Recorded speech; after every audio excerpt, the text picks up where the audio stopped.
Hello, my name's Tom Sapp. We're going to talk about how to take portraits in natural light. This is one of my favorite things to do and something I do more than anything.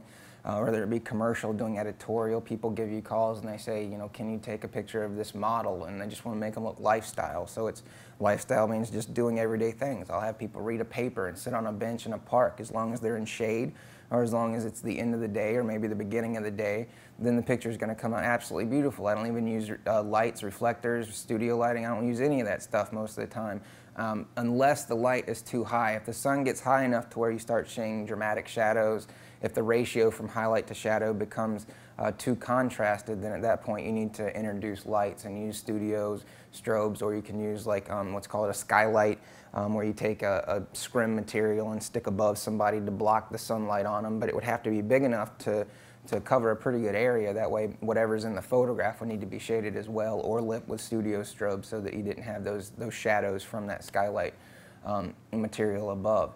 Now, you can use long lenses if you want to really compress the background, being the background closer to the subject. Say you're shooting somebody on the edge of a stream or a river and there's like a really nice foliage on the other side.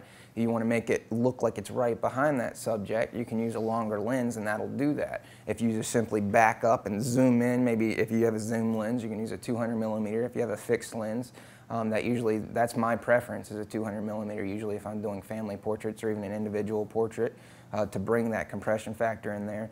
If I'm doing one person, I'll shoot at 2.8, or sometimes I've got a couple prime lenses. I shoot at 1.4, 1.2.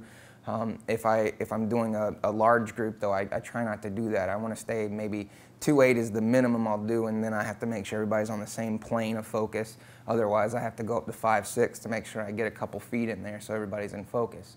Because that's the primary, is to get a decent representation of whatever subject you're shooting at the time. And also, if you're doing an individual portrait out on location using natural light, you can use shade, harsh light more in the middle of the day. Doesn't give you the best light. It gives you good skin tones if you're using, like if you're shooting animals or something, anything that doesn't have eye sockets, then you don't really have to worry about that, getting those dark shadows on the face. But if you're shooting people, that's what happens. If you shoot midday, if you shoot harsh light, you get light or dark shadows in the eyes. So you're going to want to use reflectors, or you're going to basically just want to use soft light. A lot of photographers make a lot of money. I've seen guys that spend their entire careers doing nothing but shooting in shady alleyways downtown, or they'll take people to the park at the end of the day. It's a real easy way, a real great way to make a lot of money if you're a photographer, professional, or if you're just taking some portraits for a friend. That's how you'd go about doing it. So I appreciate your time. This is Tom Sapp, How to Shoot in Natural Light. Thank you very much.